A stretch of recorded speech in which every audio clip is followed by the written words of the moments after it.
ኩስ የሰው ሰይጣን ብሎ እየሰደቧት ነበር ማለት ነው ቤተሰብዬ። እሷ ማመን አቅቷታል። እንግዲህ ዶክመንቱን አምጥታ ይሄው ወረቀቱን ማየት ትችላላችሁ። እራሱ ነው ወደ እኔ ስም ያዛዘረው ብላ እየተናገረች ነበር ለአቤል። አቤል ደግሞ ግራ ተጋብቶ እንግዲህ አባባ እውነተኛው ወረቀት ዋናውን ማለት ነው አውጥቶ አሳይቷታል ማለት ነው። ይሄ ማመን አቅቷት ነው እንግዲህ። ዳኒም ከዚህ በፊት በተደጋጋሚ ተረጋጊ፣ ተይ እንደዚህ አትሆኚ፣ ተረጋጊ እያላት ነበር። እሷ ግን ልትሰማ ፈቃደኛ አልነበረችም። እነሱን ከራሳቸው ቤት አውጥታ እስከምትወረውር ድረስ ነበር የቾኮለችው። ቤቱን ደግሞ የሚገዛ ሰው እየፈለገች ነበር ማለት ነው።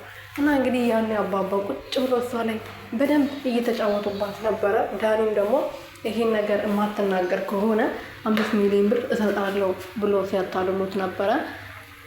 እንደዛም ሆኖ እሱ አልተናገረም ነበር ብሩን ለመውሰድ ማለት ነው። 400 ሚሊዮን ታበድረኛለህ ብሎ ጠይቆ ስለነበረ እኔ ደግሞ 5 ሚሊዮን አድርጌ እሰጣለሁ ብሎት ነበር ማለት ነው አባባ።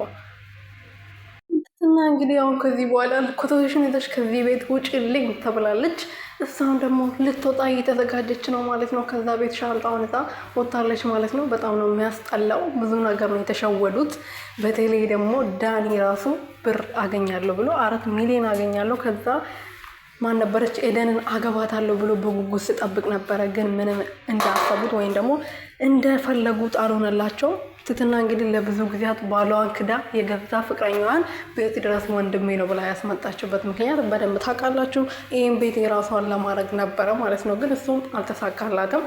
በጣም ደስ ይላል። ይህ ክፉ ሰው መጨረሻ እንደዚህ መሆኑ ደስ ይለኛል ታውቃላችሁ። ምክንያቱም ክፉ ሰው መቼም በተለይ ደግሞ በሰው ነገር ሊደሰቱም አምሮበት ሊኖርም አይችልም። እና ውሸት እስከ መቼ ተደብቆ ይቀራል? ሰው ላይ የሰራችሁት ግፍ በመጨረሻም ትወጣለች ማለት ነው። እና ዳኒም እንግዲህ ብሩ ሳያገኝ 4 ሚሊዮኑን እየጠበቀ በ4 ሚሊዮኑ እንግዲህ ኤድዩን አግብቶ ሊኖር ነበረ ሀሳቡ።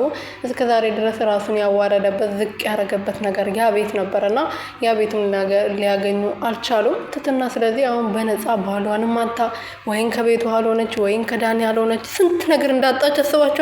ግን ለገንዘብ ብላ ባሏን አጣች። ዳኒን አፈቅረዋለሁ ብላ የምታስበው ሰውዬ ወንድሜ ነው ብላ የገዛ ቤቱ አምጥታ በገዛ አልጋው ላይ ስትማግጥበት የነበረው ይሄ ሁሉ ያረገችው ደግሞ እሱ ስለምታፈቅረው ነው። ስለዚህ ከዳኒ አልሆነች። አቤል የሚያፈቅራት እንደዛ ሲሆንላት የነበረው ልጅ አታ አባትየውን ሁሉ ነገር ነው ያጣች ማለት ነው እንደገንዘብ ብላ። ስለዚህ ፈጣሪ ከዚህ ነገር ያድነን፣ ከዚህ ውርደት ያድነን ነው የምለው። እውነት ሰው ማመን በጣም ከባድ ነው በዚህ ዘመን ላይ ማለት ነው። እና አሁን በመጨረሻም እንግዲህ ትትና እቃዋን ጠቅልላ ልብሷን ጠቅልላ እነሱን ውጡ ብላ ስታስገድዳቸው የነበረችው ልጅ አሁን በመጨረሻም በራሷ እቃዋን እዛ ወጥታለች ማለት ነው።